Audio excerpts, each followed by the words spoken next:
बहुजन संघटकांच्या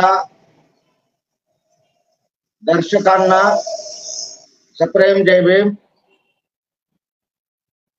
मी advocate doctor Bhimrao हटकर आपल्याशी एक अत्यंत महत्त्वाच्या अशा विषयावर संवाद साधणार आहे। तो विषय म्हणजे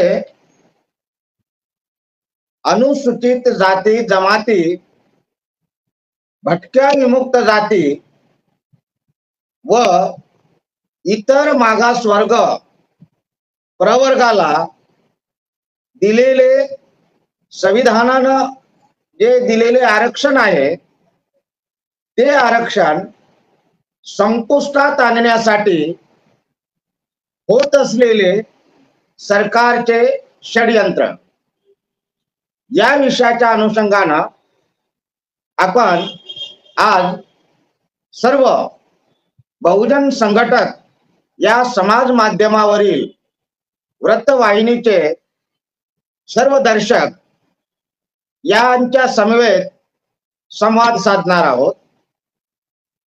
बंधुजनो,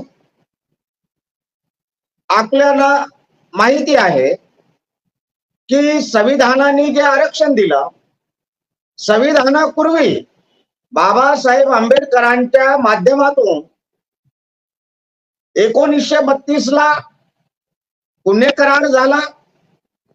पुणे करार हा प्रामुख्यानं राजकीय आरक्षणाशी निगडीत असा हा करार आहे। अनुसूचित जातीचे म्हणजे तत्कालीन अस्पृश्यांचे प्रतिनिधी विधानमंडळामध्ये कोणत्या मतदारसंघातून, संयुक्त मतदारसंघातून की स्वतंत्र मतदारसंघातून निवडून पाठवायचे यासाठी हा पुणे करार होता। आणि आपल्याला सर्वांना माहिती आहे की बाबासाहेबांची मागणी ही स्वतंत्र मतदारसंघाची होती, पण गांधीजींच्या भूमिकेमुळं, त्यांच्या आमरण उपोषणामुळं बाबासाहेबांना ही भूमिका सोडून द्यावी लागली आणि संयुक्त मतदारसंघ ही भूमिका स्वीकारावी लागली। यामध्ये नेमणूक आणि शिक्षण, सेवाविषयक नियुक्त्या आणि शैक्षणिक संस्थातील आरक्षण याची बाब पुणे कराराच्या मसुद्यामध्ये किंवा त्यापूर्वी जाहीर झालेल्या कम्युनल अवॉर्डच्या मसुद्यामध्ये या गोष्टी नव्हत्या।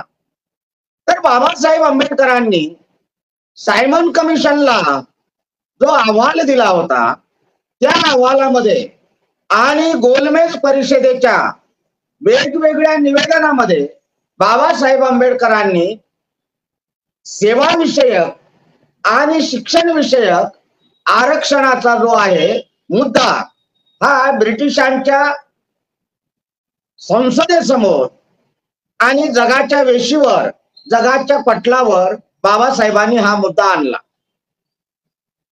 आणि बाबासाहेब आंबेडकर जेव्हा 1942 ला व्हाईसरॉयच्या एक्झिक्युटिव्ह कमिटीमध्ये जेव्हा मजूर मंत्री, सार्वजनिक बांधकाम मंत्री झाले, त्यावेळेस त्यांनी सर्वप्रथम शिक्षण आणि नोकरी विषयक आरक्षण देण्याचा त्यांनी निर्णय घेतला आणि 1942-44 पासून या देशातील अनुसूचित जातीला, विशेषतः 1935च्या भारत प्रशासनिक कायद्याद्वारे या तरतुदी प्रत्यक्षात अंमलात आल्या आणि त्या संविधान सभेच्या कार्यवाहीमध्ये किंवा संविधान सभेच्या त्या ड्राफ्टिंग प्रोसेसमध्ये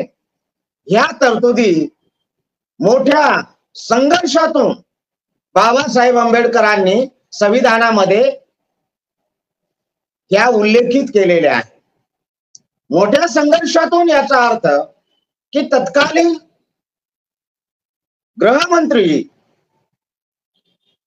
सरदार वल्लभभाई पटेल हे मायनॉरिटी सब कमिटीचे अध्यक्ष होते आणि Babasaheb Ambedkar fundamental rights and minority rights या सब कमिटीचे बाबासाहेब सदस्य होते आणि सरदार वल्लभभाई पटेल हे अध्यक्ष होते. तेव्हा सरदार वल्लभभाई पटेल यांनी हे आरक्षण संपुष्टात आणण्याचा सर्वप्रथम प्रयत्न हे संविधान सभेमध्ये केलेला आहे. राजकीय आरक्षण इतर घटकांचं तर संपुष्टात आलं, पण अनुसूचित जाती आणि जमातीचंही आरक्षण हे राहू नये असा प्रयत्न सरदार वल्लभभाई पटेल यांनी केलेला आहे. आपण संविधान सभेचे चर्चाखंड हे वाचू शकता आणि फंडामेंटल राईट्स आणि मायनॉरिटी सब कमिटीचे अहवाल देखील आपण या अनुषंगाने तपासू शकता. तेव्हा संविधानामध्ये आरक्षणाच्या तरतुदी अनुसूचित जाती आणि जमातीसाठीच केवळ ह्या तगधरून राहिल्या आणि इतर कम्युनिटीच्या तरतुदी ह्या बंद झाल्या.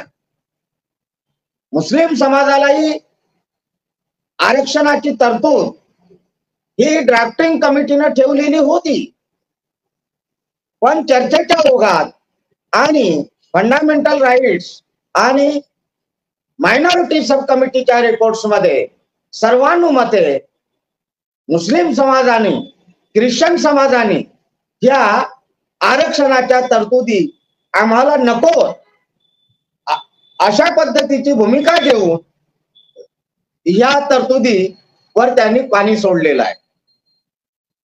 इव्हन महिलांना जे आरक्षण होतं विधिमंडळामध्ये याची देखील तरतूद ड्राफ्टिंग कमिटीने केलेली होती, पण महिलांच्या प्रतिनिधींनी देखील उदार अंतकरणाने तथाकथित उदार अंतकरणाने आज महिला संघटना आणि महिला प्रवर्ग हा मोठ्या प्रमाणात आरक्षणाचा मागणी करणारा वर्ग झालेला आहे. पण संविधान सभेच्या या प्रक्रियेमध्ये महिलांनी आपलं रिझर्वेशन हे आम्हाला नको म्हणून ते सोडून दिलेलं आहे. 1935च्या कायद्यानं, ज्या कायद्याला आपण कॉलोनियल प्रोडक्ट असं म्हटलेलं आहे, आताची जी काही नवपुरोगामी मंडळी, विशेषतः भाजप आणि संघाची जी मंडळी आहे ती 1935च्या कायद्यानं एक प्रोडक्ट ऑफ कॉलोनियल प्रोडक्ट म्हणत असते की हे वसाहतवादाची उत्पत्ती आहे. पण त्या कायद्यानं महिलांना ह्या राखीव जागा दिलेल्या होत्या विधानमंडळामध्ये. त्या संविधान सभेच्या डिबेट्स मध्ये आणि प्रक्रियेमध्ये महिलांनी सांगितलं की आम्हाला अशा कुठल्याही पद्धतीच्या राखीव जागेची गरज नाही. आणि म्हणून संविधानिक आरक्षण हे संपुष्टात आणण्याचं कार्य संविधानाच्या निर्मितीनंतर स्वातंत्र्योत्तर काळामध्ये मोठ्या प्रमाणामध्ये या संविधानिक तरतुदीला संपुष्टात आणण्याचं कार्यवाही आज अलीकडच्या काळात तर मोठ्या प्रमाणामध्ये ती चालू झालेली आहे. आज अलीकडच्या काळात म्हणण्याचं कारण एवढं आहे की प्रारंभीच्या काळामध्ये या आरक्षणाच्या आरक्षित जागेवर, राखीव जागेवर उपलब्ध असे उमेदवारच नव्हते. 1960-65 पर्यंत कच्चा माल ज्याला म्हणू आपण आरक्षणासाठी, तर हा कच्चा मालाचा पुरवठा करणारी यंत्रणा ही या देशामध्ये उपलब्ध नव्हती. म्हणजे सांगण्याचं तात्पर्य असं आहे की नोकऱ्यातील आणि शिक्षणातील आरक्षणासाठी तर महाविद्यालय आणि विद्यापीठ पाहिजे, शाळा पाहिजेत. तेव्हा शाळांची निर्मिती, महाविद्यालयांची निर्मिती आणि विद्यापीठाची निर्मिती ही स्वातंत्र्योत्तर पहिल्या दशकामध्ये या देशामध्ये ही उपलब्ध झालेली नाही. आणि त्यामुळं शाळेत जाणाराच वर्ग नसल्यामुळं, महाविद्यालयात जाणाराच वर्ग नसल्यामुळं शिक्षणातील आरक्षणाला हा तत्वता काहीही अर्थ उरलेला नव्हता. आणि मग जोपर्यंत शिक्षणामध्ये हा वर्ग येत नाही, शिक्षणातून नोकऱ्यासाठी हा वर्ग येत नाही, तोपर्यंतचा कालावधी आरक्षणाचा हा नल अँड व्हाईड राहिलेला आहे. नॉट अवेलेबल अशा पद्धतीचा शेरा या आरक्षणाच्या राखीव जागेच्या ऑगस्ट मध्ये प्रशासनाने नोंदवलेला आहे. आरक्षित जागा या जनरलाइज का करायच्या, तर आरक्षित उमेदवार नॉट अवेलेबल, तो अवेलेबल नाही, असं जवळपास 60 ते 70 पर्यंत अशा प्रकारचा शेरा झालेला आहे. आणि 70 ते 80च्या दरम्यान जेव्हा नोकरीसाठी लोक अवेलेबल होऊ लागले, तेव्हा नॉट सुटेबल अशा पद्धतीचा शेरा या राखीव जागेच्या ऑगस्ट मध्ये मारण्यात येत होता की मान उपलब्ध आहे, उमेदवार उपलब्ध आहे, पण तो सुटेबल नाही, तो प्रस्तुत जागेसाठी योग्य नाही. सुरुवातीला नॉट अवेलेबल, नंतर नॉट सुटेबल, की तो योग्य नाही. आणि जेव्हा सुटेबल आला तेव्हा 1982 पासून आरक्षणाच्या विरोधी आंदोलनांनी प्रारंभ केला. आरक्षणाच्या विरोधी, की आता आरक्षण बंद झालं पाहिजे. आरक्षण हे विषमता निर्माण करणार आहे. आरक्षण हे कार्यक्षमतेवर प्रश्नचिन्ह निर्माण करणार आहे. अशा पद्धतीच्या बाबी 1982 नंतर या देशामध्ये उचंबळून आल्या. आणि जेव्हा 1990 नंतर मोठ्या प्रमाणामध्ये आरक्षणासाठी पात्र उमेदवार जागोजागी उपलब्ध होऊ लागले, तेव्हा 1990 नंतर खाजगीकरण, उदारीकरण आणि जागतिकीकरण, बाजारीकरण या प्रकारचं धोरण हे स्वीकारून शासकीय नोकऱ्या संपुष्टात आणण्याचा प्रयत्न सरकारनं चालवलेला आहे. आरक्षण कुठे आहे, तर आरक्षण सरकारी सेवा क्षेत्रामध्ये आणि सार्वजनिक क्षेत्रामध्ये, सरकारच्या अंगीकारात व्यवसायामध्ये हे आरक्षणाची तरतूद आहे.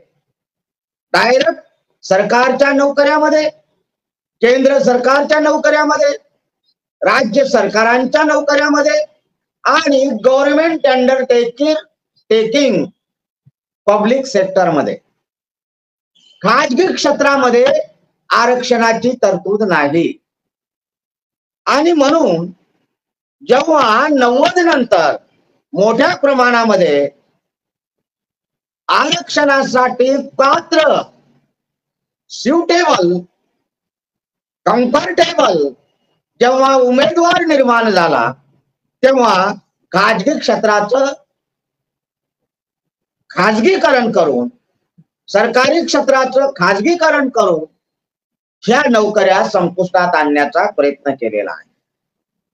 म्हणजे आरक्षण संपुष्टात आणण्याचं जे षडयंत्र आहे, त्या षडयंत्राला जो हातभार लागलेला आहे, तो केंद्र सरकारच्या खुल्या आर्थिक धोरणाचा फार मोठा हातभार या आरक्षणाला संपुष्टात आणण्यासाठी लागलेला आहे.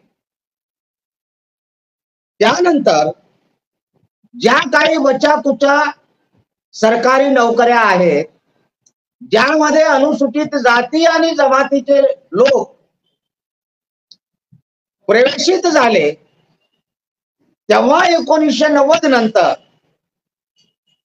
मंडल कमिशनच्या माध्यमातून ओबीसीच्या आरक्षणाचा मुद्दा आला. ओबीसीच्या आरक्षणाचा मुद्दा आल्यानंतर हे इतर मागास वर्ग आणि इतर मागास वर्गामधल्या 3743 जाती ह्या अनुसूचित जाती जमातीत आहेत आणि त्यांनाच अधिकचं आरक्षण मिळत आहे, अशा पद्धतीची नेरेटिव्ह पसरविण्यात आलं आणि अगदी ओबीसीच्याच मंडळींनी मंडल कमिशनला मोठ्या प्रमाणात विरोध केला. मंडल कमिशनचा लढा अनुसूचित जातींनी मोठ्या प्रमाणामध्ये देश पातळीवर लढवला. त्याचं कारण असं होतं की गावगाड्यामध्ये आरक्षणाच्या विरोधात मोठ्या प्रमाणात ओबीसीच्या जाती या आरक्षणाच्या विरोधामध्ये उभ्या टाकलेल्या होत्या.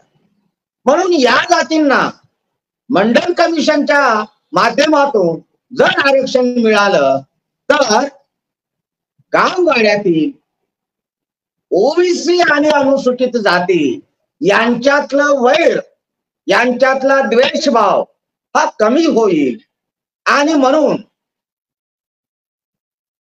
अनुसूचित जाती मधल्या मध्यम वर्गांनी, बुद्धिजीवी वर्गांनी मोठ्या प्रमाणामध्ये ओबीसीच्या आरक्षणाचा लढा हा देश पातळीवर लढवलेला आहे. महाराष्ट्रामध्ये बाळासाहेब आंबेडकरांच्या माध्यमातून, देश पातळीवर बहुजन समाज पार्टीच्या माध्यमातून हा लढा मोठ्या प्रमाणामध्ये अनुसूचित जातींनी लढलेला इतिहास आहे. मग काय झालं की मंडल आयोगाच्या याच्यामध्ये जो उच्चवर्णीय जातींनी नेरेटिव्ह जो सेट केलेला आहे की अनुसूचित जातीमधील, अनुसूचित जमातीमधील एका विशिष्ट प्रबळ जातींनी सर्व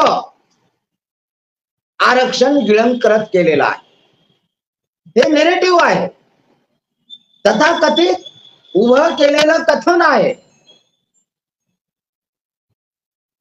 कारण 1965 पासून की जेव्हा 0% मध्ये आरक्षणाच्या जागा भरलेल्या होत्या, 1%, अर्धा टक्का देखील जागा भरलेल्या नव्हत्या, तेव्हा 1965 ला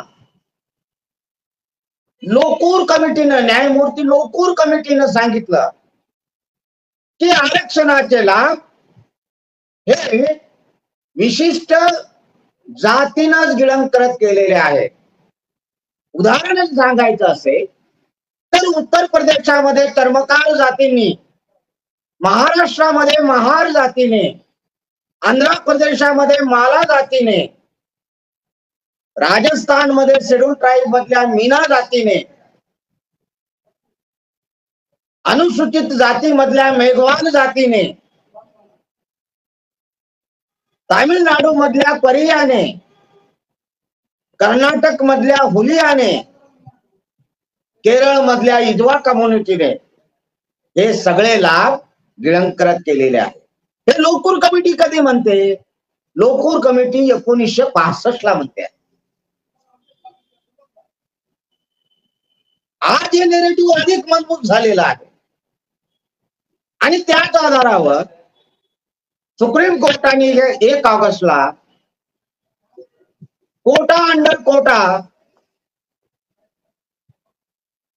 अनुसूचित जातीमध्ये सब क्लासिफिकेशन उपवर्गीकरण करण्यात यावं याचे अधिकार त्या त्या राज्याला देण्याचा एक प्रतिगामी असा निकाल सुप्रीम कोर्टाने दिलेला आहे.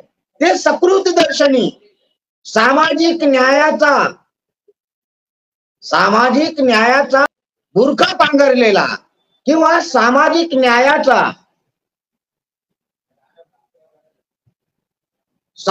न्यायाचं उदारीकरण करणारा किंवा समर्थन करणारा हा निकाल आपल्याला वाटतो, पण प्रत्यक्षात तो निकाल तसा नाही आहे. तो आरक्षण संपुष्टात आणणारा निकाल आहे. त्यानंतर आरक्षण संपुष्टात आणणारा दुसरा मुद्दा जर आपण पाहिला तर कालच म्हणजे 18-19 तारखेला ऑगस्टच्या जे केंद्र सरकारनं लॅटरल एंट्रीचा जो प्रस्ताव मागे घेतला, तर ही लॅटरल एंट्री देखील अनुसूचित जाती जमातीचं आरक्षण संपुष्टात आणणारी नीती आहे. संघ आणि भाजपाची मंडळी, थिंक टँक या गोष्टीचं पुरजोरपणे समर्थन करीत आहे की लॅटरल एंट्री नेहरूच्याच काळात सुरू झालेली आहे, इंदिरा गांधीच्या काळात सुरू झालेली आहे, राजीव गांधीच्या काळात ती अंमलात आलेली आहे. आणि मग नरेंद्र मोदीच्याच काळात त्या गोष्टीला विरोध काय होतो आहे. तत्वतः हा मुद्दा सामान्य माणसाला भुलवणारा आहे, भ्रमित करणारा आहे, संभ्रमित करणारा आहे. नेहरूच्या काळात, इंदिरा गांधीच्या काळात किंवा अलीकडे जसं लॅटरल एंट्रीद्वारे मनमोहन सिंग हे ब्युरोक्रेसीमध्ये आले, त्यांच्या अर्थशास्त्राविषयीच्या ज्ञानाच्या आधारे ते ब्युरोक्रेसीमध्ये आले, सेक्रेटरी पदावर आले, ते आर्थिक सल्लागार पदावर आले. ते त्या काळातले शिक्षणाचं प्रमाण,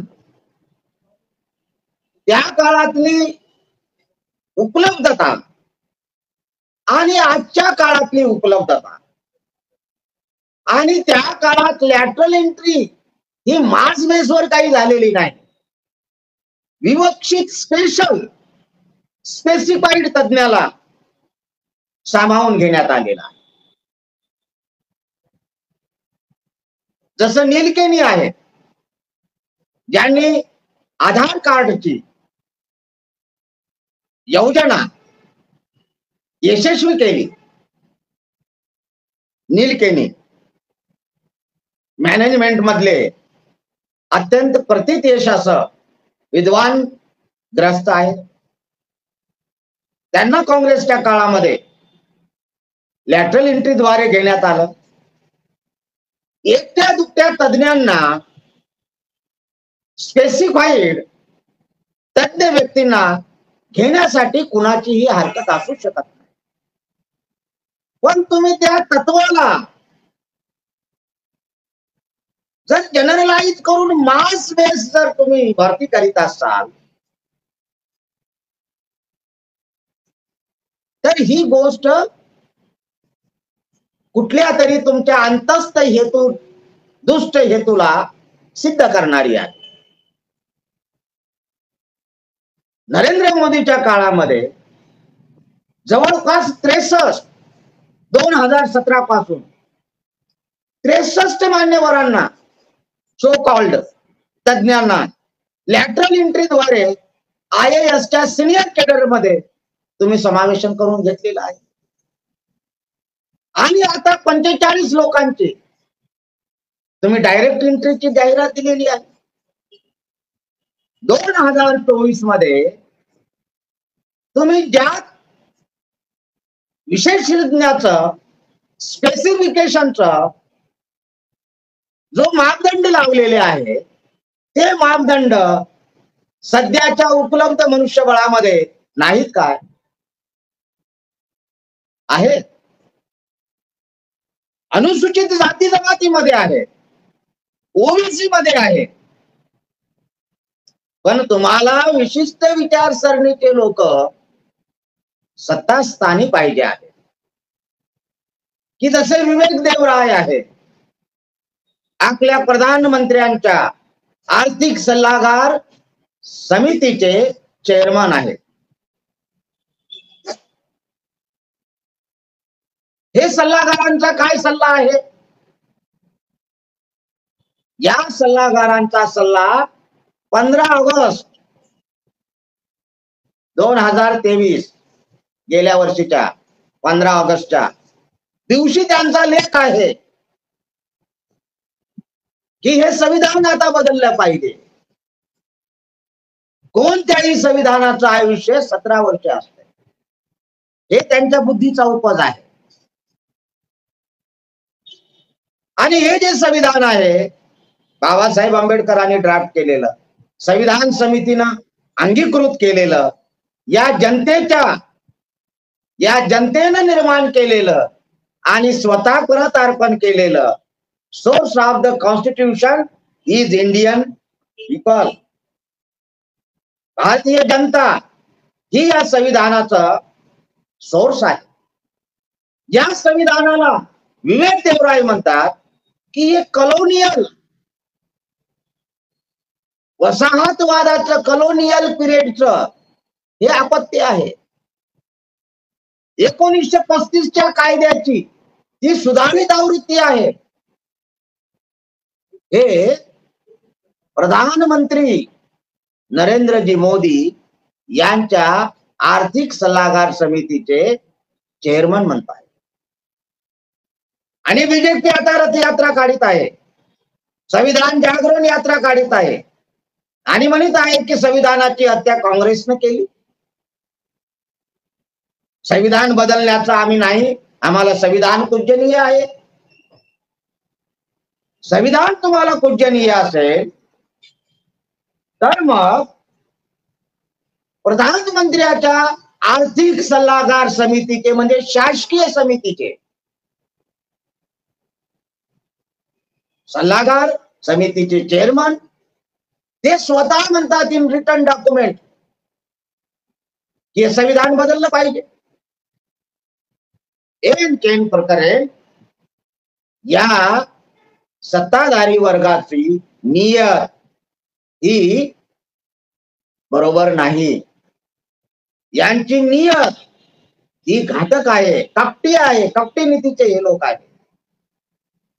आणि म्हणून हे लॅटरल एंट्रीच्या माध्यमातून, वर्गीकरणाच्या माध्यमातून, सब क्लासिफिकेशन, कारण सब क्लासिफिकेशनचा जेव्हा मुद्दा कोर्टाच्या फ्लोअरवर होता तेव्हा केंद्र शासनामार्फत, राज्य शासनामार्फत सॉलिसिटर जनरल यांनी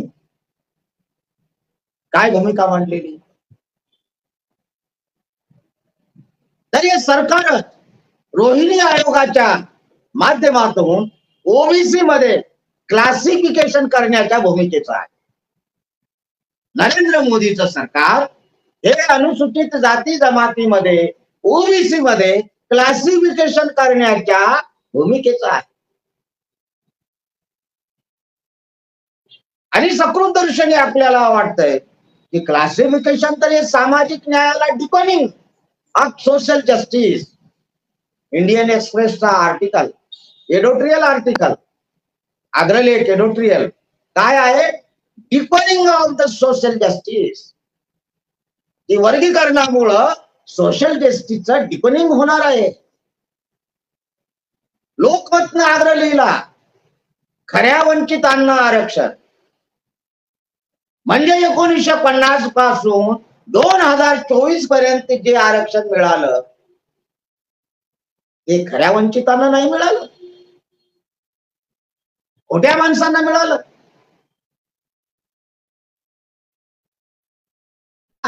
म्हणजे काय नेरेटिव्ह तुम्ही जनतेसमोर फिक्स करायला?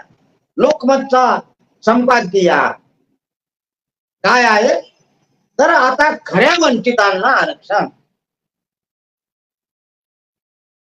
म्हणजे आतापर्यंत खऱ्या वंचितांना आरक्षण मिळालेलंच नाही, असं तुम्ही नेरेटिव्ह समाजामध्ये तयार करीत. आणि म्हणून अशा पद्धतीनं आरक्षण संपुष्टात आणण्याचा घाट सरकारी पातळीवर घातलेला आहे. क्रीमी लेअरचा मुद्दा आहे, हे आरक्षण संपुष्टात आणणारा मुद्दा आहे. आता साधं महाराष्ट्राचं एक उदाहरण मी आपल्याला सांगतो की जे रिसेंट महाराष्ट्र सरकारनं, शिंदे सरकारनं लाडकी बहीण योजना आणली. आता त्या योजनेच्या तपशिलात मी बोलत नाही. मग लाडकी बहीण योजना आणली की समाजातून आवाज निर्माण झाला, लाडक्या भावाचं काय? आणि मग लाडक्या भावासाठी लगेच योजना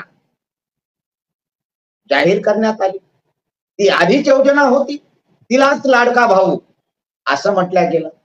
आणि ती योजना आहे की मुख्यमंत्री कार्य प्रशिक्षण कौशल्य वृद्धिगत योजना. या योजनेमध्ये 12वी पास असलेल्या 18 ते 35 वयोगटाच्या युवकाला प्रशिक्षणासाठी विद्यावेतन 6,000 रुपये दिल्या जाईल. त्याने कुठल्याही आस्थापनेमध्ये प्रशिक्षण घ्यायचं, त्याला शासनाकडून 6,000 रुपये. ITI आणि डिप्लोमा होल्डर्स या विद्यार्थ्यांना, युवकांना 8,000 रुपये आणि ग्रॅज्युएट व पोस्ट ग्रॅज्युएट या विद्यार्थ्यांना 10,000 रुपये. अशा पद्धतीनं जवळपास 10 लाख मनुष्यबळाचा रोजगार निर्माण होईल. एवढं प्रशिक्षण 10 लाख मनुष्यबळाला प्रशिक्षित करण्याची महत्वाकांक्षी योजना सरकारनं आखली. त्या जिल्ह्यामध्ये जाहिराती आल्या, बातम्या आल्या आणि प्रशिक्षण वर्ग सुरू झाले. आता या प्रशिक्षणामध्ये अनुसूचित जाती जमाती, भटक्या विमुक्त, ओबीसी याच्यासाठी कुठेही आरक्षणाचं प्रावधान नाही.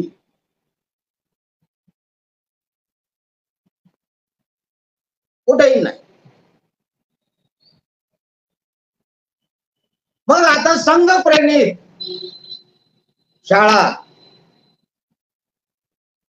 मोठ्या प्रमाणात आहेत. विद्याभारतीच्या हजारो शाळा आहेत. महाराष्ट्रामध्ये मराठा समाजाच्या शिक्षण संस्था आणि विद्यापीठ खाजगी मोठ्या प्रमाणात आहेत. मग यांनी आपापल्या जातीचे लोक भरण्याचा सपाटा सुरू केला. अनुसूचित जाती जमातीच्या कुठल्याही शिक्षण संस्था नाही, कुठलेही कारखाने नाहीत, बँका नाहीत, उद्योग नाहीत, व्यवसाय नाहीत.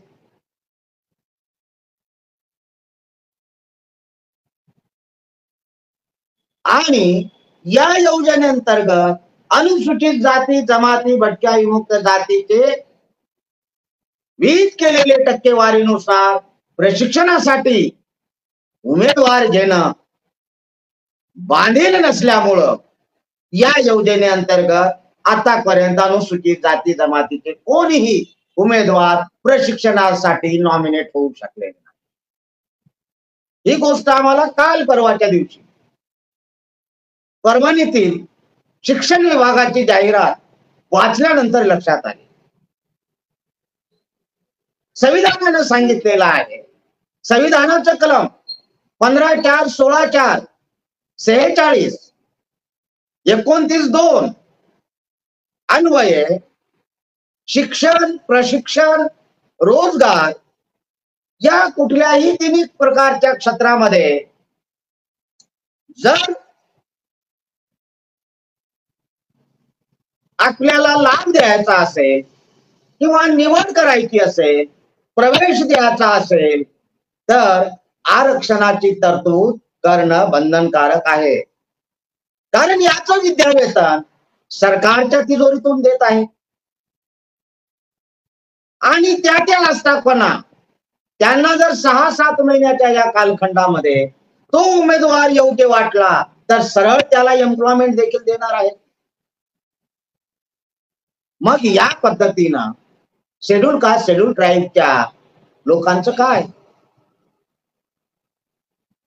शेड्यूल कास्ट, शेड्यूल ट्राईब त्या लोकांना पदोपदी इथे भेदभाव केला जातो. अहो, ज्या शेड्यूल कास्टच्या अधिकाऱ्यांना उच्चभ्रूच्या वस्तीत किरायाने घर मिळत नाही, आजही कार्यकारी अभियंत्याला ज्याच्या अंतर्गत 7 ते 8 क्लास 1 अधिकारी असतात, असा सुपर क्लास 1 अधिकारी कार्यकारी अभियंता, या कार्यकारी अभियंत्याला उच्चभ्रू च्या फ्लॅट मध्ये, अपार्टमेंट मध्ये किरायानं फ्लॅट मिळत नाही. 2024 ची मी स्थिती सांगतो. एवढे डिस्क्रिमिनेशन असताना without making the provision of reservation तुम्ही या वर्गाचं उत्थान, सबलीकरण, सक्षमीकरण कशा पद्धतीने करणार? म्हणून महाराष्ट्रात 10 लाख मनुष्यबळ, कुशल मनुष्यबळ निर्माण करणाऱ्या योजनेमध्ये जर रिझर्वेशन नसेल आणि समंग लोकप्रियतेच्या योजना तुम्ही जर आखत असाल तर हे रिझर्वेशन संपुष्टात आणण्याची मोठं षडयंत्र आहे. कंत्राटीकरण, आउटसोर्सिंग. आज मी पाटबंधारे विभागातून सेवानिवृत्त झालो. आमच्या मंडळामध्ये जिथे 500 कर्मचाऱ्यांची क्षमता आहे तिथे आज 100 लोक कार्यरत आहेत, 400 लोक वॅकंट आहेत. मग आउटसोर्सिंग करून कंत्राटी पद्धतीवर लोकांना समावेशन करून सरकारचा कारभार चाललेला आहे. मग याच्यामध्ये रिझर्वेशन आहे का? आउटसोर्सिंग मध्ये नाही. कंत्राटीकरण मध्ये रिझर्वेशन आहे का? नाही. लॅटरल एंट्री मध्ये रिझर्वेशन नाही, कंत्राटीकरण मध्ये रिझर्वेशन नाही, आउटसोर्सिंग मध्ये रिझर्वेशन नाही, खाजगीकरणामध्ये रिझर्वेशन नाही आणि सरकारी क्षेत्र दिवसेंदिवस संकुचित होऊन त्याची हालत आता पतली झालेली आहे, ज्याच्यात रिझर्वेशन आहे.